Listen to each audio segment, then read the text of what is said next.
Ребята, всем огромнейший привет! С вами Аня и Юра, и вы на моем канале. Сегодня Юра вам расскажет о том, как было сложно и очень интересно регистрировать машину, ставить ее на учет в городе Варшава.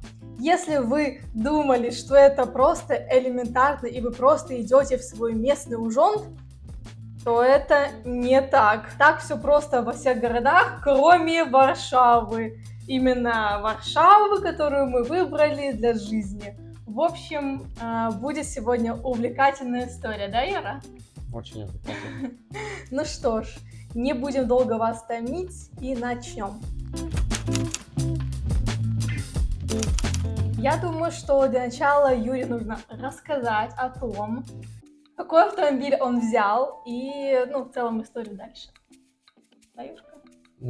Давай. Автомобиль взял тот, который я хотел, BMW 3 серии 46. Но продолжим для начала о том, что это мой второй автомобиль в Польше. Первый был тоже BMW. Я купил его в городе Вроцлав и там же зарегистрировал. Забыл, да? В общем, в любом городе Польши как происходит регистрация? Во время покупки автомобиля оформляете договор купли-продажи, затем идете в местный ужонт. Вернее, даже не так. Вы сначала можете зайти в интернет, посмотреть сайт, онлайн записаться. Обычно там запись есть либо на следующий день, либо через день. Потом приходите, заполняете заявление, отдаете документы, вам дают новые номера, либо оставляете старые, вы уходите, через 2 недели повторяете процедуру, тоже регистрируетесь онлайн, приходите, и вам выдают новый техпаспорт, и вы счастливы и едете кататься на своей машине. Собственно, в городе Варшава все то же самое, за исключением того, что здесь, если ты не местный, а иностранец, то ты можешь прийти только в единственный ужонт в городе, который находится в центре, и там выдается всего 50 талончиков на день. И также онлайн-регистрации для иностранцев нет. Получается, что желающих обычно в день больше, чем 50. Поэтому образовывается очередь. Ну, еще плюс, все же это Варшава, столица, здесь полно иностранцев. Поэтому для нас это просто был полный шок, что в самом большом городе Польши и только один ужонт для иностранцев по поводу автомобиля. Это реально очень странная вещь. И честно, я Юре просто до последнего не верила, что это все так. Типа, как? Ну нет, ну это же бред, это же 21 век, быть такого не может. Но вот так. И это еще не самое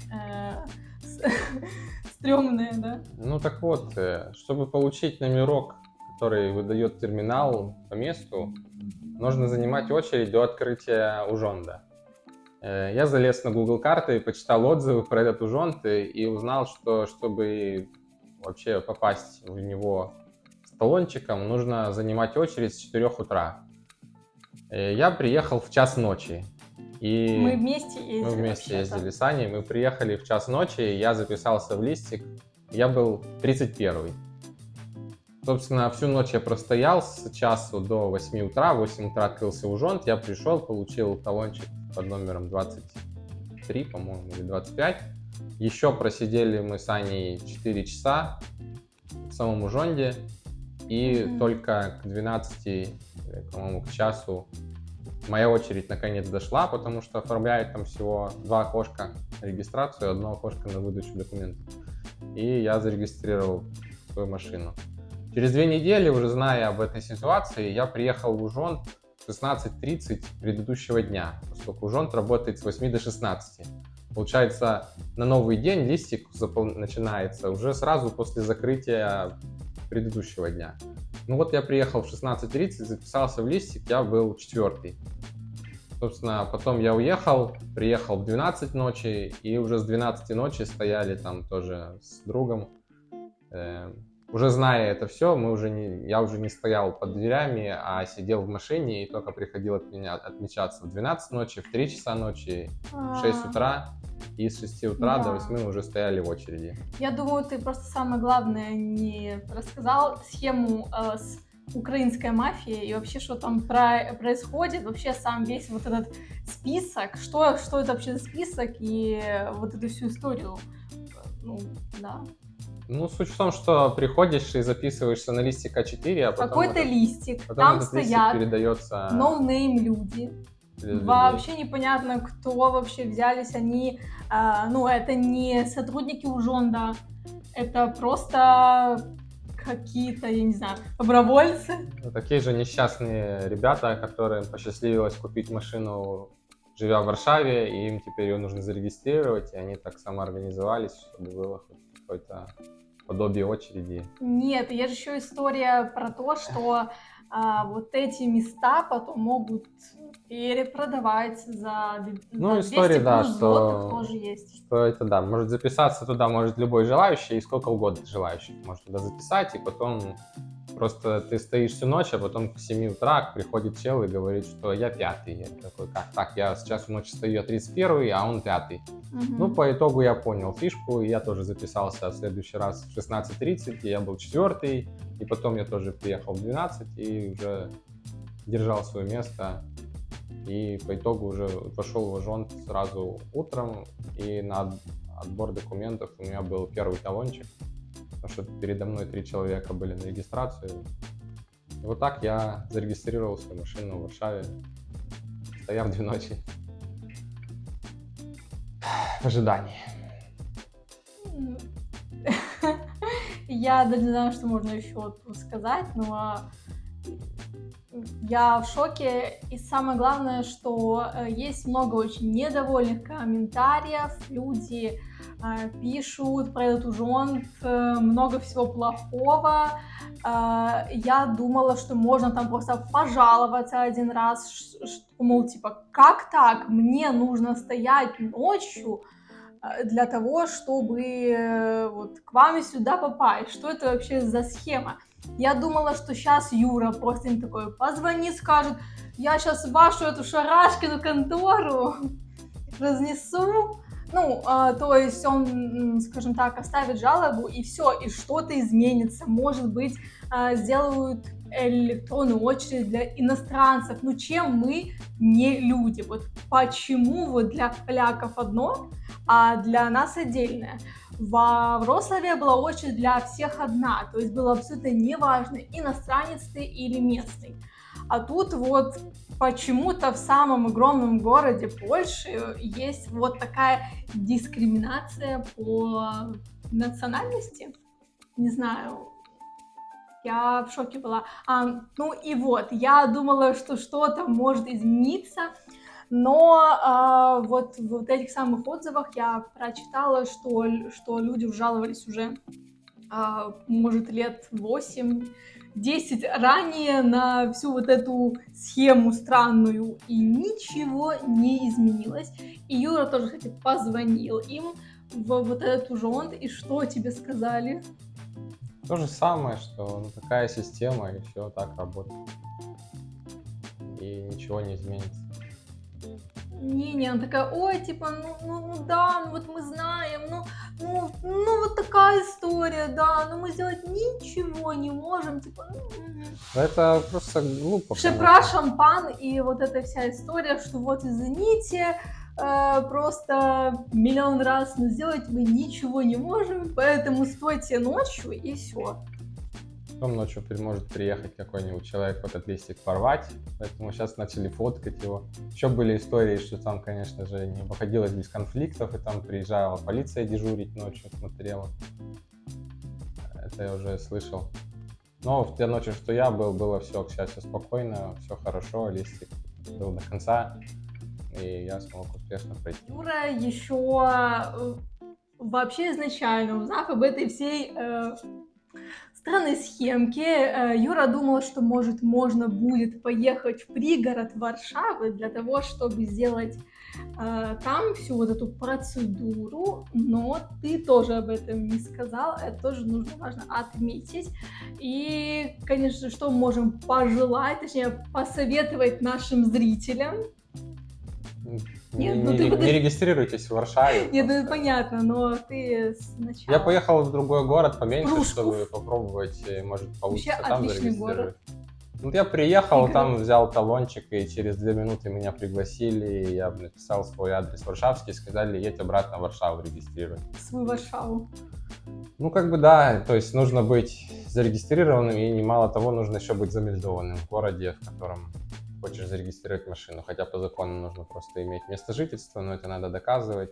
Вот второй раз, когда я приходил, со мной был мужчина, который жил в Варшаве, но он не был замельдован, хотя у него был с собой договор аренды, но не приняли его документы, сказали, что нет в системе.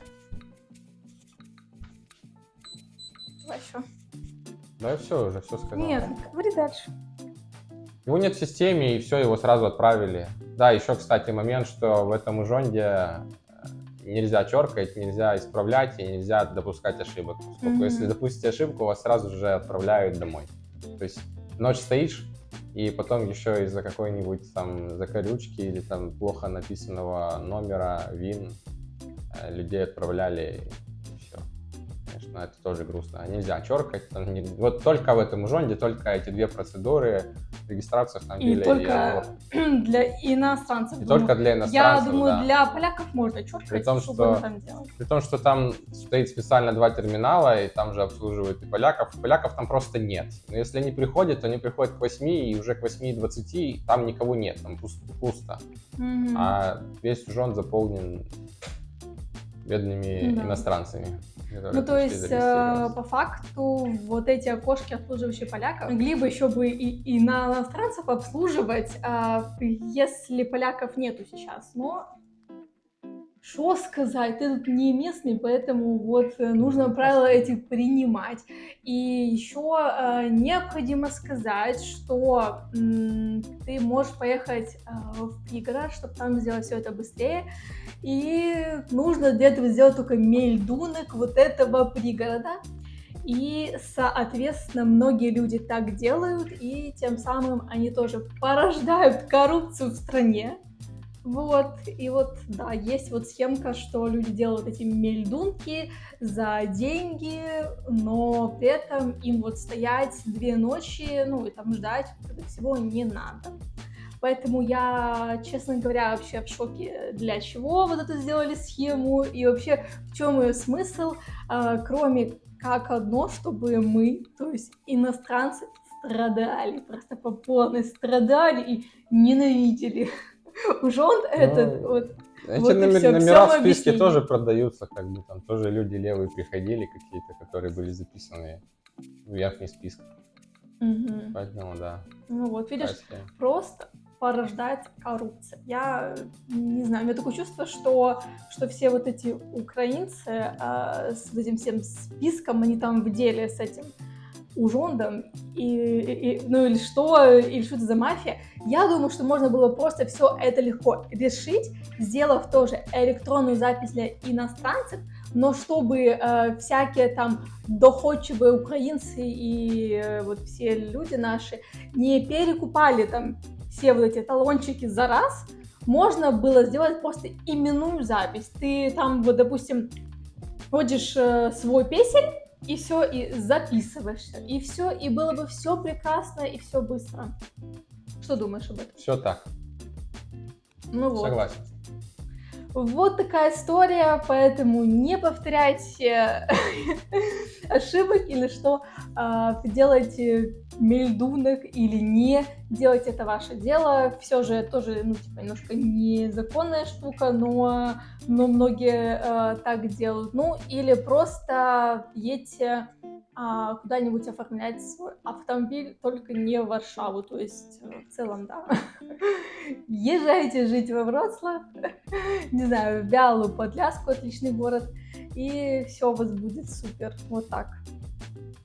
Все? Или ты еще скажешь что-нибудь?